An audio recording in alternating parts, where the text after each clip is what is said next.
Queen Mary I and Elizabeth I by Hannah Cohen and Danielle Chmielewski. When it comes to power, there's more than a couple ways to deal with it. Authoritative positions come with more baggage than one might originally imagine. There are a plethora of rights and responsibilities to uphold. For every decision made, the rights of the people have to be considered, and the monarch must determine whether or not they are required to do something. The dramatically different ways of how a monarch can interpret what their rights and responsibilities include are demonstrated perfectly by half-sisters and queens, Mary I and Elizabeth I. The stark comparison between their leadership choices makes it hard to believe they're even related. When it comes to power, there's more than a couple ways to deal with it. Authoritative positions come with more baggage than one might originally imagine. There are a plethora of rights and responsibilities to uphold.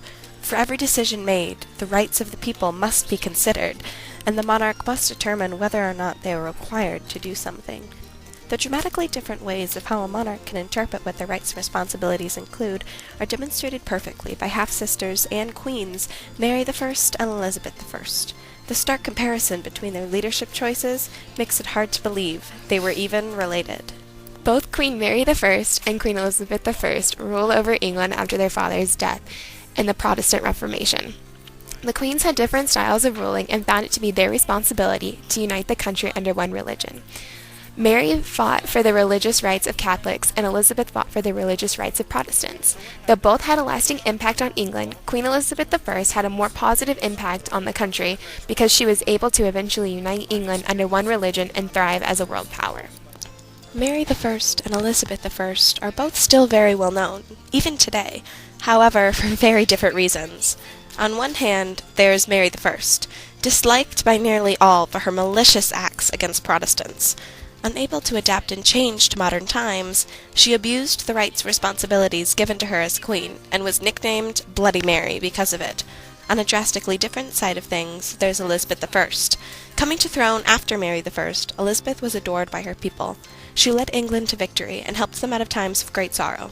She is still thought of as one of the greatest monarchs ever to rule. Mary and Elizabeth were considered to be bastard children due to their father, King Henry VIII, having many wives. England did not see either fit to rule. However, after their half-brother's death, England accepted Mary as their queen. She was raised Catholic and firmly believed in traditional ways, and did not accept the changing views in society. Thus, she disagreed with the Protestant religion. She found it to be her right and responsibility to return England to a purely Catholic country, and took dramatic measures to secure this fate. After only 2 years of ruling, Elizabeth took reign and sought to right the wrong her half-sister had committed. Being raised Protestant herself, Elizabeth aimed to restore order in England. The people were very skeptical of her at first, and she had many challenges in her reign, such as turmoil with Spain and Scotland, and a country in despair from Mary's unorthodox ways. Mary I believed she had to restore Roman Catholicism in England, but just didn't have the best way of doing it. She took away the rights of Protestants and burned them at the stake for their religion. She believed she had to get rid of those who opposed her. She seemed to think that Protestants did.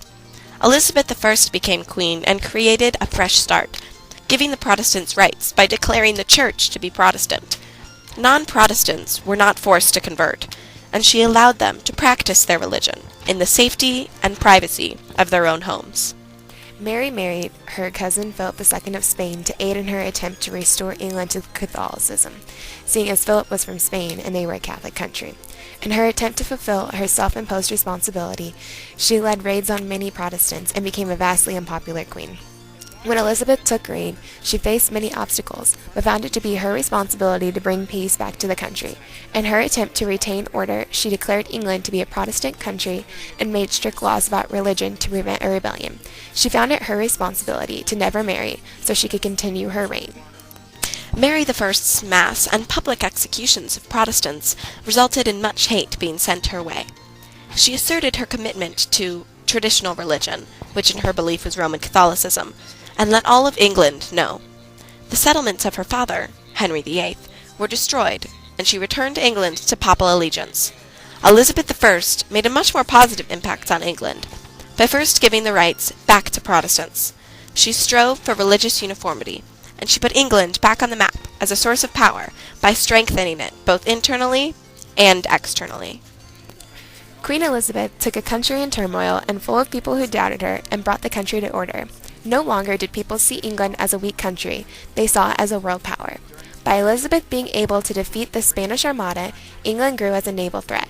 It was during her reign that England began their exploration and imperialistic adventures. The 40-plus years Elizabeth ruled became known as the Golden Age in the Elizabethan era, referring to her great accomplishments. Though Mary and Elizabeth came from a similar lineage, sharing a king for a father, their actions speak for their ruling abilities.